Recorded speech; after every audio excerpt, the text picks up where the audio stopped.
when you have the intersection of the most mentioned place in the Bible being the most mentioned city in world and global news, then it's time to understand how to interpret correctly, because Jerusalem is what we're looking at this evening. And if we interpret the Bible correctly and understand Jerusalem, God, and history, it is a very great encouragement to our hearts. And so specifically tonight, if you want to turn in your Bibles to Zechariah, which is, go to Matthew and back up 2. It's just before the end of the minor prophets there.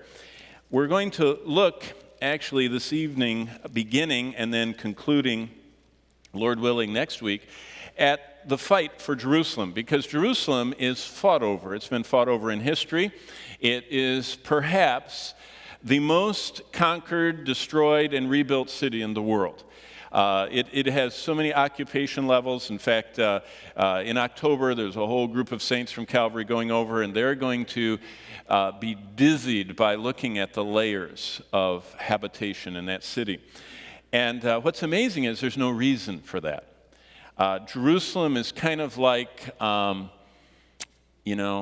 some city in the Upper Peninsula. It is really, it's nice, it's pretty, but, I wouldn't go out of my way, to cross the world to go there. That's how Jerusalem is. It is just a nice place. But there's no major road going near it. There's no wealth near it. There is no strategic importance to it. It's just because in the whole world, God said, that's the city that I've chosen.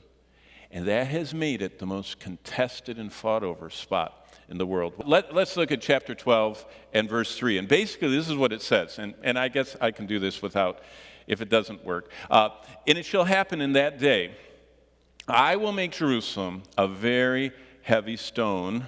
Let's see, no, still not working. A very heavy stone for all peoples who would heave it. Now, what I would have pointed out in the slide is that it says in verse 3, for all people. See that in Zechariah 12:3? All who would heave it away surely would be cut in pieces, though, and look at the next part of verse 3, all the nations of the earth are gathered against it. What makes the city of Jerusalem so much a trigger?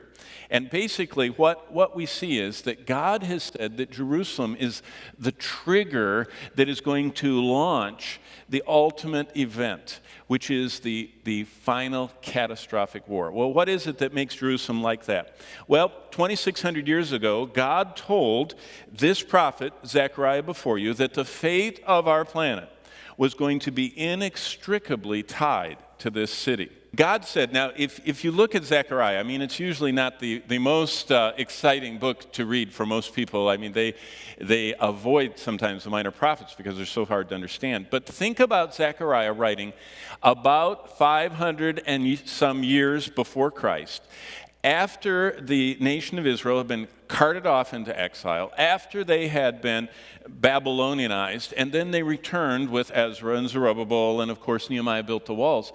Jerusalem was messy.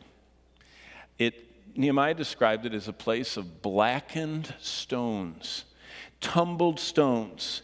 They had to work and put but this city, when Zechariah sat to write this, he starts in verse 1, he says, the word of the Lord who stretched out the heavens, the one who created everything, who laid the earth, who created the spirit within man. He says, I'm going to make Jerusalem, verse 2, a cup of drunkenness for all the surrounding peoples.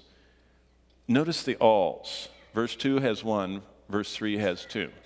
And God, who doesn't lie and who doesn't exaggerate, says, every nation and every people group on earth are going to be involved in saying, enough is enough. Those people have caused so many problems. The Jews, there are more resolutions in the United Nations against Israel than any other single topic that the United Nations has ever covered. Why is that? Well, 2,600 years ago, God foretold that the fate of the entire planet would be hinging on this one city. And what he said is, this place is the place that I have chosen to show who is the true and living God. And so God is To interpret the Bible correctly, Zechariah 12:3 says you have to understand the fight for Jerusalem. Jerusalem is the trigger point, God says. Jerusalem will become the focus of the entire world.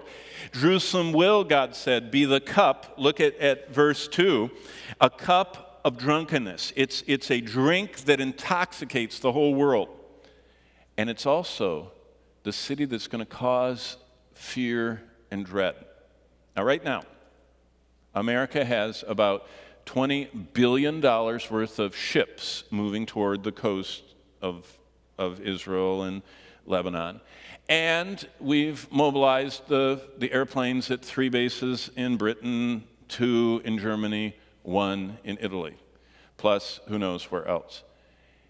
And all of that is because they know that when things get out of hand in Syria, the Syrians and their client, Iran, are going to do something against Israel.